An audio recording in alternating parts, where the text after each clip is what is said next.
Hello students, welcome to my channel. तो आज हम स्टार्ट करेंगे डायमेंशन, जो हमारा बचा हुआ पार्ट था। So dimensions are the physical quantity of interest can be derive from the base quantities. When a quantity is expressed in terms of base quantities it is written as a product of different powers of the base quantities. अगर मैं आपको इसे easily बताऊँ तो हम किसी भी physical quantity को जब उसको यूनिट से दर्शाते हैं या फिर उसके यूनिट्स के द्वारा उसको बताने की कोशिश करते हैं तो वो उसका डायमेंशन कहलाता है। आपको ऐसे समझ नहीं आएगा, हम एक एग्जांपल लेते हैं। जैसे इस बुक में एग्जांपल दिया है फोर्स का। तो फर्स्ट ऑफ ऑल हम फोर्स का फॉर्मूला लिखेंगे which is equal to the mass into acceleration. और एक्सेलरेशन का क्या फॉर्मूला होता है? Velocity upon time. And further velocity का फॉर्मूला होता है लेंथ अपॉन टाइम। तो हमारा पूरा जो फॉर्मूला बन के निकलेगा वो निकलेगा मास into length upon time upon time.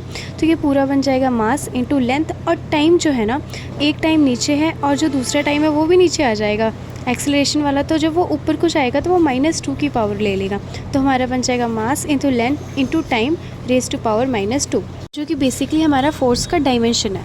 इसी तरह हम किसी भी फिज़िकल क्वांटिटी को जब भी यूनिट के द्वारा रिप्रेजेंट करते हैं तो वो हमारा डायमेंशन कहलाता है। तो डायमेंशन से रिलेटेड हम एक और क्वेश्चन करते हैं ताकि आपको और अच्छे से समझ आए। तो हम इस बार करेंगे एनर्जी का, which is equal to the half mv²।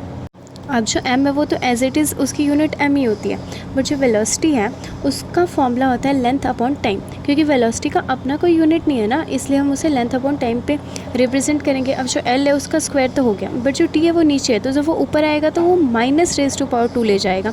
तो वो बन जाएगा ml2 और t की पावर -2। तो ये उस बुक का फर्स्ट एक्सरसाइज क्वेश्चन था। आई होप आपको अच्छे से समझ आया। और अगर इससे रिलेटेड अगर आपको और भी एग्जांपल्स और क्वेश्चंस करने हैं तो आप मुझे कमेंट में बताइएगा, मैं आपको ज़रूर बताऊंगी। Thank you.